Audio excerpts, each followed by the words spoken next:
आज के इस कुशासन के खिलाफ सभी जाति के लोगों को इकट्ठा करके संघर्ष में जूझने वाले मेरे साथियों, मैं कोई लंबा चौड़ा भाषण देने नहीं आया, आपको केवल बधाई देने आया हूँ। आपने सभी जरूरी कामों को छोड़कर इस कुशासन का अंत करने के लिए संघर्ष में जूझने का जो निर्णय लिया, उसके लिए जितनी भी आपको बधाई दी जाए वो थोड़ी। ये केवल किसान आंदोलन नहीं, मुझे बताते हुए बहुत प्रसन्नता हो रही है कि इस देश में जात पात का जहर फैला करके राजनीति करने वाले लोगों के मुंह पर आज 36 जात के लोगों ने करारी चपत मारने का काम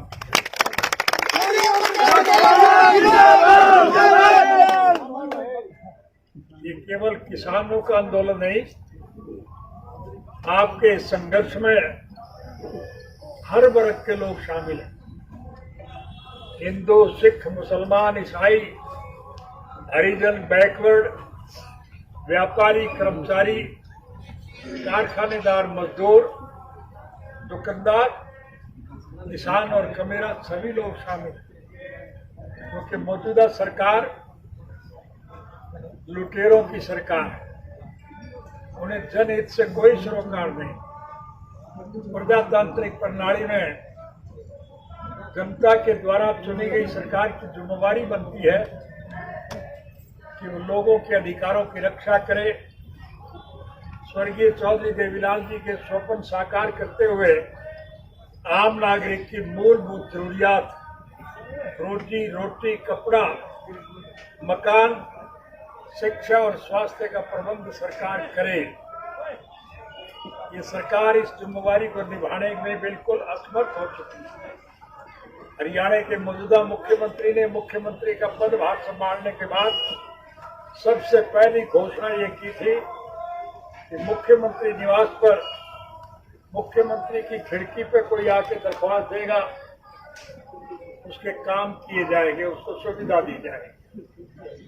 प्रजातांत्रिक प्रणाली में चुनी हुई सरकार की जिम्मेदारी होती है कि वो जनहित के कामों में रुचि ले, और इसीलिए लोग सरकार के पास जाते हैं।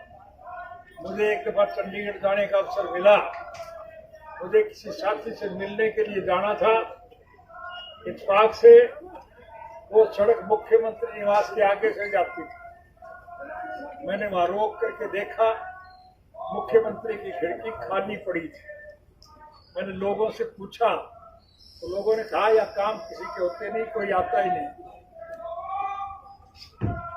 हमें भी एक दफा आपने सरकार बनाने का मौका दिया था, हमने उस नीति को बदलने का काम किया। लोग सरकार के पास ना जाए, हमने निर्णय लिया कि सरकार आपके पास जाए, और सरकार आपके द्वारा कार्यक्रम के तहत हरियाणा की उस वक्त हमारी सरकार एक गांव में गई थी कि नहीं गई, और गांव के लोगों ने जो मांगे रखी वो पूरी की थी कि नहीं?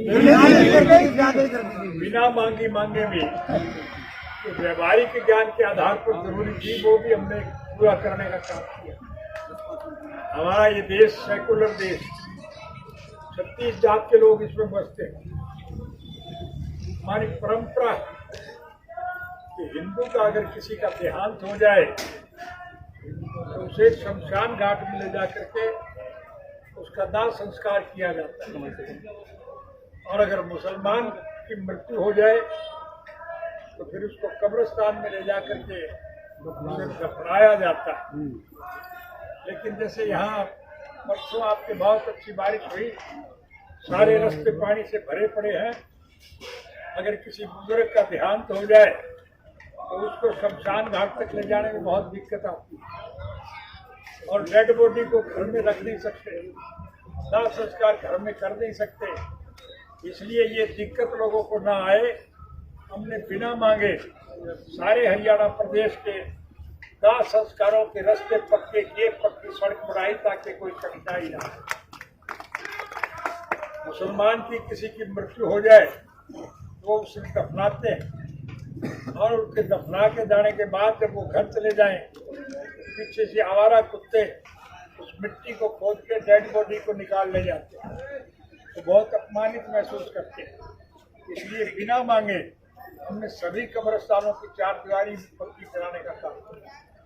ये सोच थी हमारी और उस सोच को सिरे चढ़ाने के लिए हमने आप लोगों को हर प्रकार की सुविधाएं प्रदान की। लेकिन दुर्भाग्य देश का ये रहा, बदकिस्मती देश की ये रही कि कुछ लुटेरे वर्ग के लोगों के हाथ में सत्ता आ गई। उनका काम केवल पैसा बटोरना है। वो ऐसे कानून बनाते हैं जिससे योजनाबद्ध तरीके से सारा पैसा इस देश के मुट्ठी भर जो बड़े उद्योगी घराने हैं, अंबानी है, अडानी जैसे लोग हैं, उनके पास चला जाता है और उनसे वो पैसा सीधा करेगा।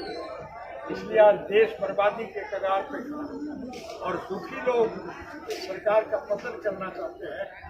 आपके संघर्ष के लिए मैं आपको बधाई दूंगा कि आपके इस संघर्ष की वजह से निश्चित रूप से सत्ता परिवर्तन होगा। आपको लंबा या मध्यावधि चुनाव होंगे, मिडटर्म पोल होंगे, क्योंकि इस सरकार से हर आदमी नाराज है। इनके चुने हुए प्रतिनिधि भाग रहे हैं। जो लोग राज की बोझ लूटने गए थे उनको अपमानित होना पड़ रहा है। इसलिए निश्चित रूप से इस सरकार का पतन होगा और अल्पमत में जब सरकार आएगी तो फिर निश्चित रूप से मध्यावधि चुनाव घोषित करने पड़ेंगे। और मध्यावधि जब चुनाव होंगे तो ये मेरे कहने की आवश्यकता नहीं, आपका ये जनसमूह, आपका ये हौसला, आपका ये धैर्य देख करके प्रमाणित हो रहा है कि निश्चित रूप से आपकी सरकार बनेगी। समूचे राष्ट्र के सरकार का पतन होगा। जात पात का जहर फैला करके बोझ लूटने का काम करते हैं, उनके मुंह पर लोग करारी शपथ मारेंगे, आपकी सरकार बनेगी। और जब आपकी सरकार बनेगी तो फिर आपको कोई दिक्कत नहीं आएगी। हमारा कोई व्यक्तिगत स्वार्थ नहीं, हमारा कोई राजनीतिक स्वार्थ नहीं। हम तो स्वर्गीय चौधरी देवीलाल जी के स्वप्न साकार करने के पक्ष में। चौधरी साहब की एक सोच थे कि आम नागरिक की मूलभूत जरूरियात रोटी, कपड़ा, मकान, शिक्षा और स्वास्थ्य का प्रबंध सरकार करे। इसके लिए उन्होंने सारी उम्र संघर्ष किया। हम उनके नक्शे कदम पर चलते हुए चाहेंगे कि इस प्रकार की सरकार का गठन हो, फिर हम आपको सारी सुविधाएं प्रदान करें। मेरे कहने की जरूरत नहीं, प्रत्यक्ष में प्रमाण की जरूरत नहीं। अतीत में हमें सरकार बनाने का एक दफा आपने मौका दिया था और जब आपने मौका दिया था उस वक्त हमने आपको सारी सुविधाएं प्रदान की थी या नहीं की? मुझे 10 सालों के बाद आपके बीच में आने का मौका मिला, क्योंकि हमारी सरकार के वक्त में हमने 3600 बच्चों को, पढ़े लिखे युवकों को नौकरी दी थी, रोजगार दिया था। और उसकी वजह से सरकार ने मुझे 10 साल के लिए जेल भिजवाने का काम किया। मैं आपसे वायदा करके जा रहा हूँ, इकट्ठे होकर लड़ाई लड़ो, लड़ाई में सफलता मिलेगी। सरकार जब आपकी बनेगी तो मैं वायदा दे करके जा रहा हूँ कि अब के हर पढ़े लिखे युवक को, चाहे वो किसी भी जाति का है, किसी धर्म का है, किसी वर्ग का है, और चाहे उस बच्चे के माँ बाप ने किसी कारणवश वोट कहीं भी दिया हो, हम उसमें वोट की राजनीति नहीं करेंगे। किसी माँ बाप के गलत निर्णय का नुकसान उस बच्चे को ना पहुँचे।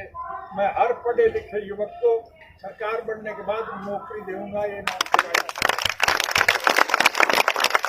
तो बच्चों को नौकरी देने पर मुझे 10 साल की सजा हुई, और अब के हर बच्चे को नौकरी दूंगा, चाहे मुझे फांसी टूटना पड़े।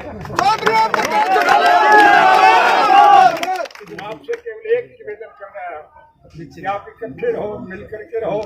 खास तौर से हरियाणा प्रदेश के किसानों को मैं इस बात की बधाई दूंगा कि आपने हिंदुस्तान के हर सूबे से आए हुए लोगों की जो भरपूर सेवा की, उसके लिए आप बधाई के पात्र हैं।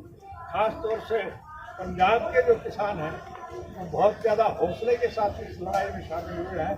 उन्हें किसी प्रकार की दिक्कत और कठिनाई ना आए, ये आपकी जिम्मेवारी है, आपको उनकी संभाल करनी चाहिए, हमारा भाईचारा कायम रहना चाहिए। ये मैं आपसे निवेदन करता हूँ। जहाँ मैं आपको इस संदेश के लिए बधाई दे रहा हूँ, वही इस शुभ कार्य के लिए हमारी एक सोच होती है कि शुभ काम जब किया जाए तो उसके लिए लड्डू खिलाए जाते हैं। इसलिए मैं पार्टी की तरफ से लड्डू लेकर के आया हूँ। आपके जो जिम्मेदार